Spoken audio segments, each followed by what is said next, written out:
Hi, I'm MarzGurl. I'm JoshKnightTheFirst. And welcome to episode 19 of MokkoriPlay, the only podcast dedicated solely to all things City Hunter. On today's podcast, we're going to cover episode 19 of City Hunter, titled A Beach to Remember, an Audition Full of Danger. Danger. Danger. Danger. Danger. I'm good. There's only so much danger this week. It's really not all that dangerous. In fact, most of the danger is fake danger. Yes. Yeah. Because what we're dealing with here is an audition, a production, and a long-lost father and daughter. It's kind of sentimental, actually. Actually, yeah, this is one of the nicer episodes that you run into. You get a couple of them that aren't quite, tear-jerkers, but you just get to the end of the episode and you're like, aw. Yeah, that's this one. That's this one, for sure. So let's go ahead and get into it. So we don't have a specific client this week. We have a production to look after. So we see that Ryo and Kaori have been hired by a production headed by a Mr. Ogura, who's, I guess, the head of this production. He's not the director. That's another character we'll get later. So, producer, because he's the head of production. Okay, we'll call him the producer then. Producer Ogura has hired Ryo onto the audition for an upcoming movie because they've gotten a threatening letter saying, if you don't watch out for this audition and cancel it, I can't guarantee the safety of the women you're auditioning. This letter's written in that way that's like newspaper cutouts, and it's not handwritten, trying to be stylistic and also not use their own handwriting. So the audition in question is for the leading female part in an upcoming romantic movie, and there's at least 20 women who are up for the part. There's exactly 20 women who are up for the part. Okay, exactly 20 women. Because Ryo ends up going up to all these women, counting them. They're all in swimsuits. The casting for this, there's no acting involved. No, it's just, hey, baby, do you look good in a swimsuit? Great, we're gonna make you the lead. Okay, so that's actually kind of how auditions used to work in the 80s. Well, if you remember, I know a lot of our audience doesn't keep up with the things we do, but if you look back at old footage that's been archived from the auditions for Kamen Rider Black, the way they auditioned the female actresses for the show was having them in swimsuits for whatever reason, and the guys were in swim trunks. When they got the parts, that's what they were wearing. They also were auditioning for a children's TV show, and if you've watched Power Rangers, clearly your acting skills don't matter. No. It really doesn't matter. It doesn't matter. But what does matter a lot for those shows is how attractive you are. Yeah, but that's for children's television. This is supposed to be for a movie? Yeah, for a feature-length movie. Okay.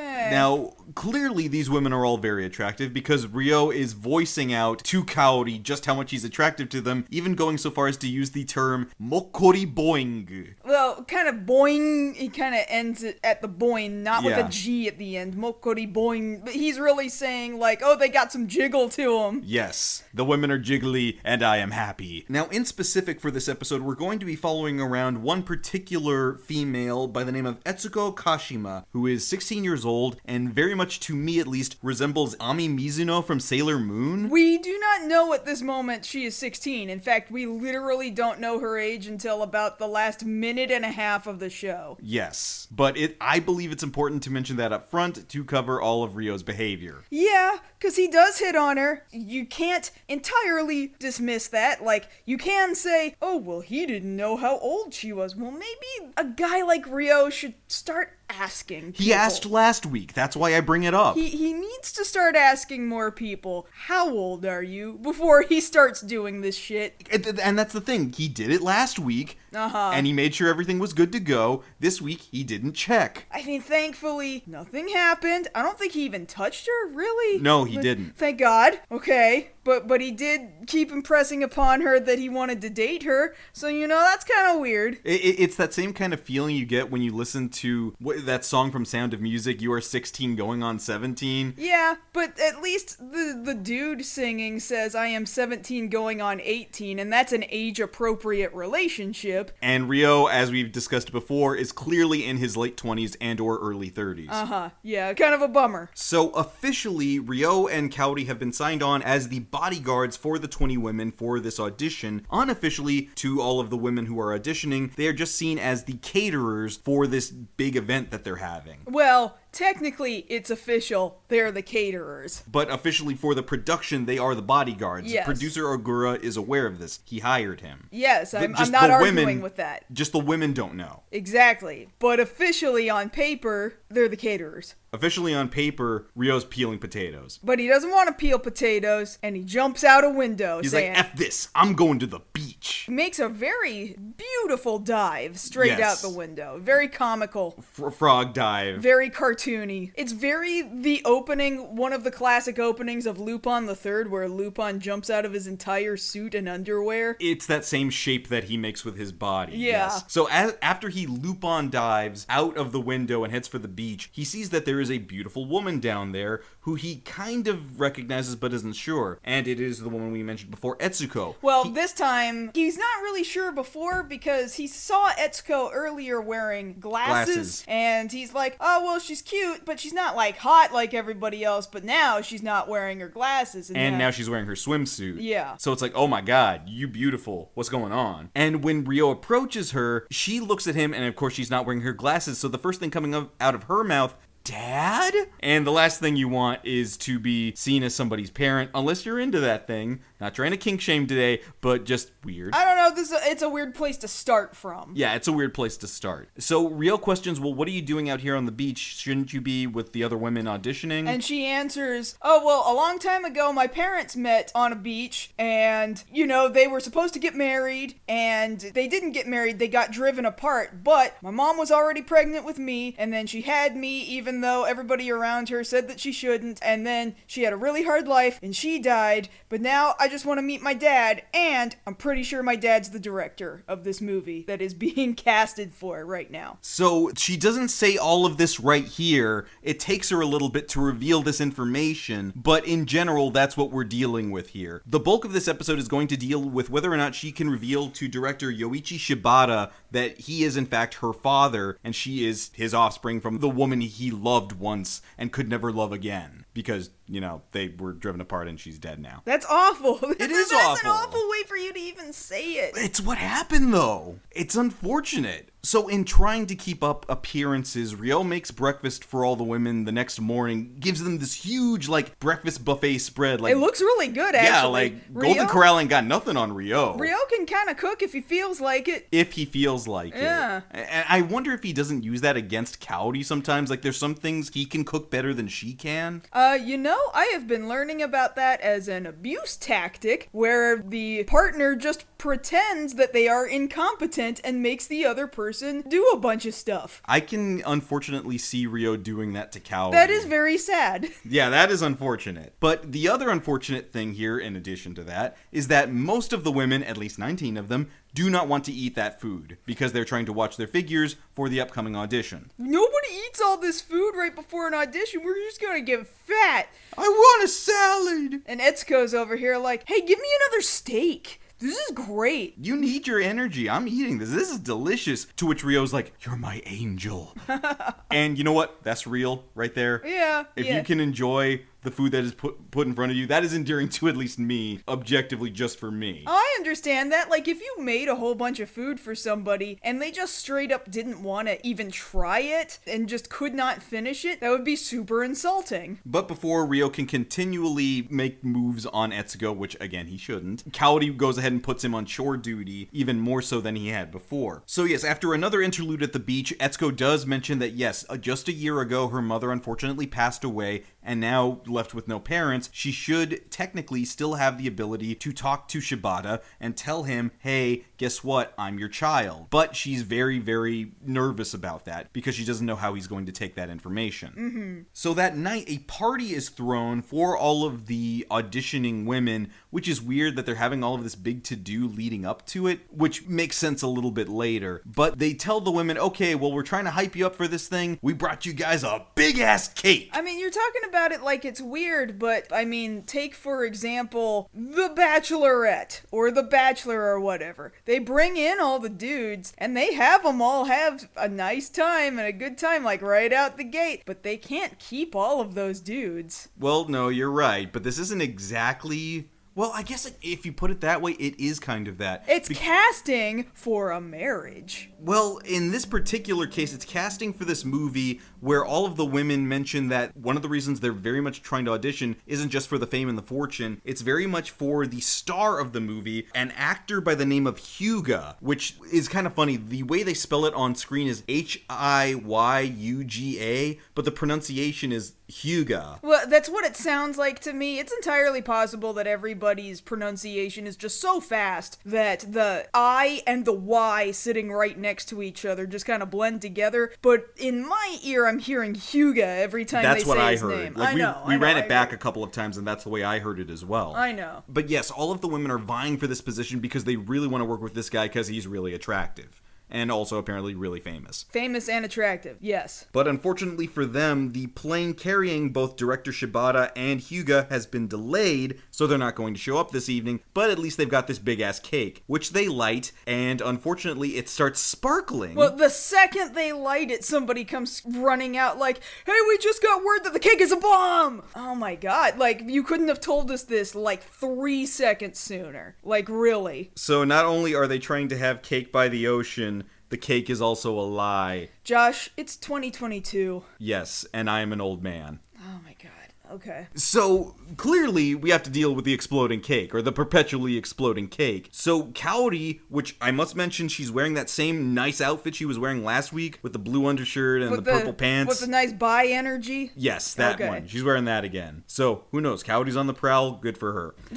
Okay. Kaori provides a distraction using the party poppers that are available there at the party to cover up for Ryo, whipping out his 357 and shooting through the wick. Which we then find out, oh, the cake wasn't actually a bomb anyway. It was also a distraction. It was just a firecracker. And also had firecrackers or another party popper or something on the inside. And so you could have probably eaten that cake. So the cake wasn't a lie. The threat was. The threat was a lie. Okay, so the cake is real. Yes. Thank God. That was exactly the point I was about to make, but thank you for getting to it before I did. Now, during all this, Etsuko saw Ryo draw his pistol and is like, who are you? You're not just a caterer. And he's like, don't worry about that. Can we go on a date later? Uh-huh. Like, very much dodging the subject of what he does for a living. As well he should. Not many people would be okay with the fact of, oh, for work, I kind of have to shoot people. Yeah, but the dodge shouldn't be, let me date this 16-year-old. Now, even though Ryo has saved the day, the next morning, Hyuga shows up to all of the women, wooing them. Everybody's like, oh my god, he's so cute. And he's like, oh, I'm so glad all you women were okay. I would totally defend you women had I been here. Yeah, I'm sure you would, guy. You're just an actor.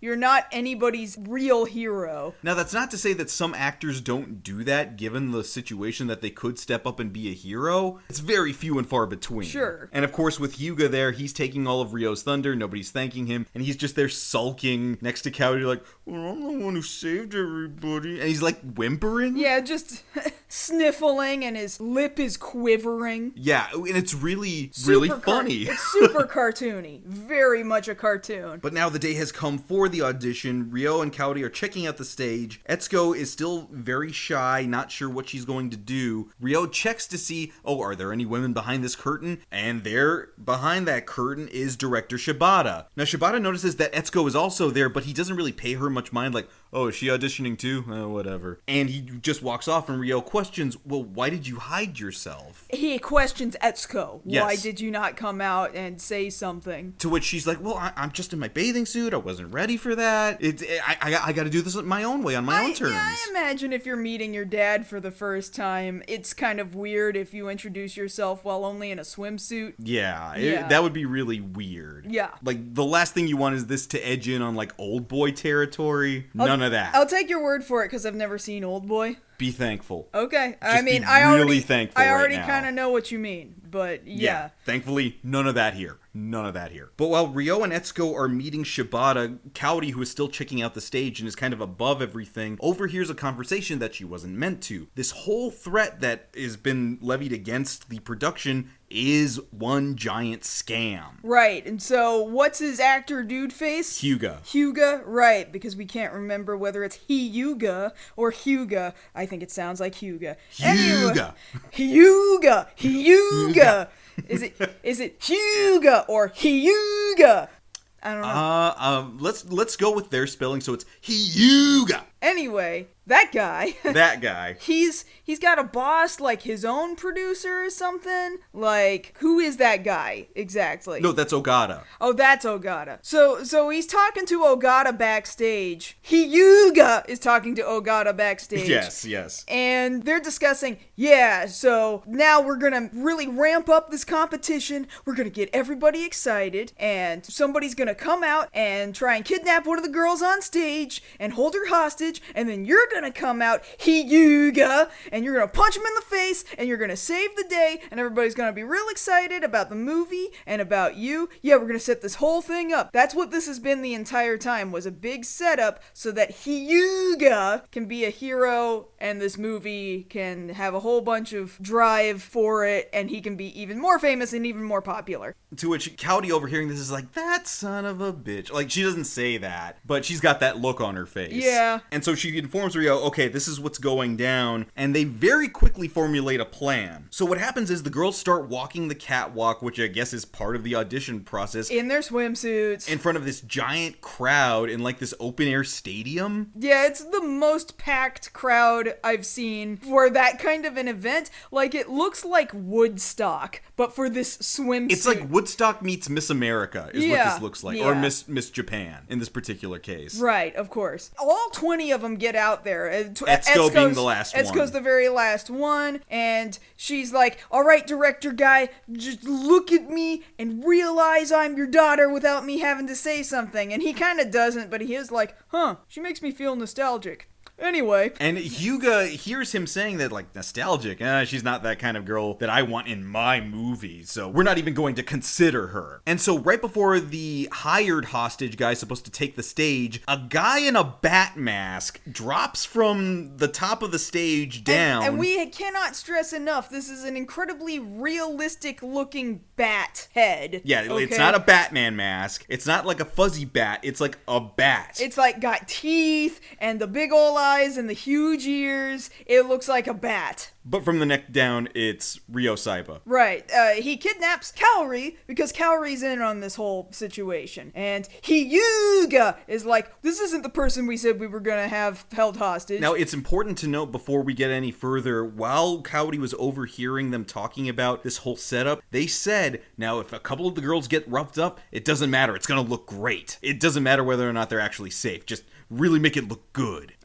So Hyuga's questioning, well, that's not the guy we hired, right? And Ogura's like, it doesn't matter, get up there. Did you have me saying Ogata before? I don't remember. I just want that. No, it's Ogura. If I said Ogata before, that was my fault. Okay, I just want to make sure that I have said that, just in case we were saying Ogata in the middle of it. No, it's Ogura. My handwriting is junk. No, I know that. I understand that. I just think that we might have said out loud Ogata instead of Ogura. Got it. Ogura, yes. Ogura. So anyway, yeah, get up there anyway, man. It doesn't matter which one he takes hostage. All right, fine. So Hyuga jumps up there like, stop, you heathen, or whatever verbiage he uses. I won't let you harm these women. And all the women are like, oh my god, he's such a hero. But Ryo's like, nuh-uh, bitch. And then he takes the rope that he used to rappel down, gets him by the pants, and then just strings him up. Really makes a joke out of him. Spins him in a circle.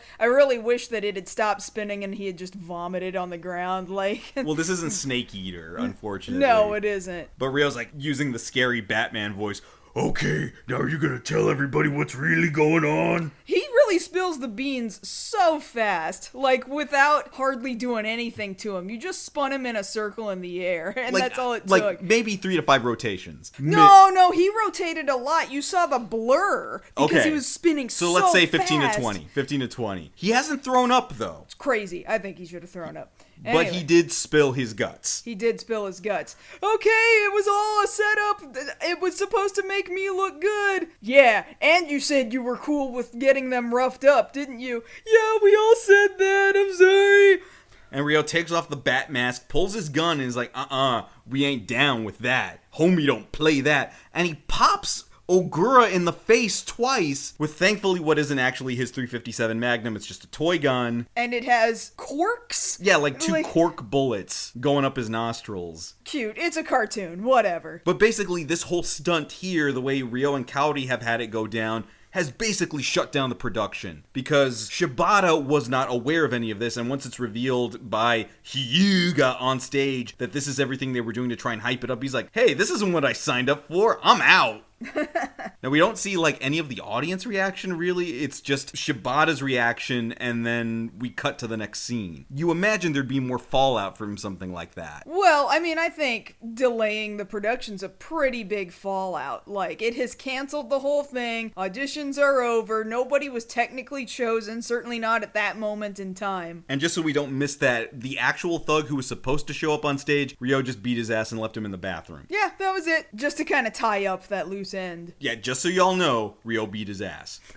Just really had to get that across. So before everybody leaves, Ryo manages to get in one more time. He goes up to Etsuko and is like, so hey, you promised me after the auditions we'd go on a date. So it sounds like really skeezy once again. But then, as it turns out, it's kinda not. Actually, because Ryo's not even really there. He's not the one that shows up. It's what's his director. So what happens is he asks Etsuko out on this date back to the beach where they met at the beginning of the episode. Etsuko shows up first, and then someone else shows up about half an hour later. She starts scolding Ryo like he's there, like, I told you to be here on time. And it turns out it's actually director Shibata, and they have this nice little conversation there at the beach just between the two of them, which of course Ryo has set up to get them to talk. Right, exactly. And the director's like, yeah, you know, I once met a lady out here on the beach, and then we fell in love, and I wanted to make this movie so that she knew that I still always loved her. Why are you telling me this? I don't know, because you remind me of her. It's in the eyes, you know. And he leaves, and they kind of leave it just at that. Well, he says blatantly that the movie was written specifically about the way he and her mother met,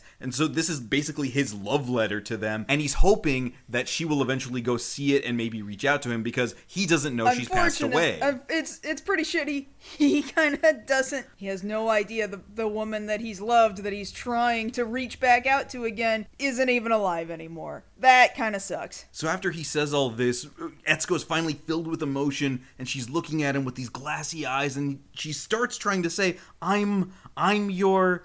And then hard right there. And she's like, I really want to see this movie. And so he's like, okay, bye. Walks away. And then he's like, oh, no, don't worry about watching the movie. I want you to be in it. Something about you, it has to be you. Whenever we make the movie, because we're not making it now, it's you. You're going to get cast in this movie. Okay, I got to go, bye. Ryo watched this whole thing from the background and is like, oh yeah, sorry about that. So, I guess he wasn't able to tell you that he also knew that he's your dad. Haha, I guess I just couldn't keep the secret. And she's like, what? And just runs after him. So, Ryo kinda actually did the nice guy thing at the end, even though he was a little bit sleazy at the beginning. And once again, I'm just gonna hope, cause it was that conversation between her and the director where he finally asked, hey, how old are you? And she's like, 16. And he's like, 16? Huh? And he's put it together. He's done the math. He knows that that's how old that she would have been. I take it more as him confirming, okay, for sure, 16, that perfectly adds up with my math. It's gotta be you. And I'm just hoping that that's when Ryo heard her age and is like, yeah, I'm just gonna let her go. Whoops. And we're done here.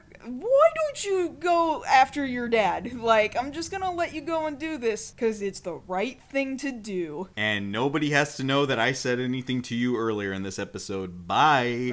And then get wild plays. But in reality, really, that ending is kind of nice. He really did do the right thing, and he played it very much like, well, I've set all of this up, and I'm just too nice of a guy to let this whole relationship not even begin to flourish. Well, yeah, especially because, you tell me the story about your parents being star-crossed lovers, and I would hate to see you two being right here next to each other, like ships passing in the night, and you don't actually get to have that reunion you both deserve. Mm-hmm. So yeah, you can see, I don't think necessarily this falls under the category of Ryo having a soft spot for kids necessarily, but he can definitely see when there's something that needs to be done just to make something right for the world. Well, he was definitely in the position to do it if they were both there anyway. Right, exactly. So when given the opportunity, generally speaking, Ryo can make the right decision. Yeah. And in general, he never touched Etsuko, thank God. He just kept asking her on a date. But it seemed like he knew well in advance what the situation was, because he very early in the episode deduces, before she even tells him, oh, so Shibata's your dad, right? Yeah. And she's like, how did you know? It wasn't that hard to figure out. I watch TV. But it seems like the whole reason he was pushing it the whole episode, if you look at it that way, that was always his plan. It could have been. I don't know, though. I feel like he didn't even know who she was or who the director was at the beginning of the episode and didn't piece it together until she told him this story. It's entirely possible he had done his homework and figured it out even before all this. But more likely than not, it's just that he figured it out right then. Yeah, I'm not going to put too much stock into a conspiracy theory that we're having to put together ourselves without context clues from the episode. Generally speaking, Ryo only does so much detective work before case starts. Right. So it's more likely that that's how it went down. I would agree. But yeah, it's not necessarily the funniest episode, but it is, kind of heartwarming. There's also some good cartoony moments, like it just gets really, really cartoony. Real animated sort of moments of the whimpering and the blubbering and the spinning of the guy in a circle in the air on a rope, like just very Hanna-Barbera looking antics, you know? Yeah. So this one, compared to other episodes, it's a little easier to swallow. This one's a good one that I can recommend. I would definitely recommend this one. I like this one. It's kind of nice. Yeah. Ryo doesn't actually need to shoot anybody. He just uses his gun to take out a bomb and to plug somebody's nostrils. Yeah, nice and harmless. But on next week's episode, we get the trifecta. We get a princess, we get choppers, and we get a monkey. Yeah, well, the princess is also a ninja. A ninja princess. She's a ninja princess. With a monkey. With a monkey. Being chased by attack helicopters. Yeah. You don't want to miss that one. That one's going to be real good. For sure. So on that note, come back next time when we cover the 20th episode of the TV series, Her Ladyship Leaves the Mountain, One Long Day for Ryo. If you want to catch us both outside this podcast, you can always find us over on Twitter. I'm at JoshKnightTheFirst. And I'm at MarzGurl. Thank you all so much for listening to our 19th episode of MokkoriPlay. And if you don't come back next episode, I'm going to send a monkey to tear up the inside of Josh's car. But that's our car! Wait, where did you even get a monkey?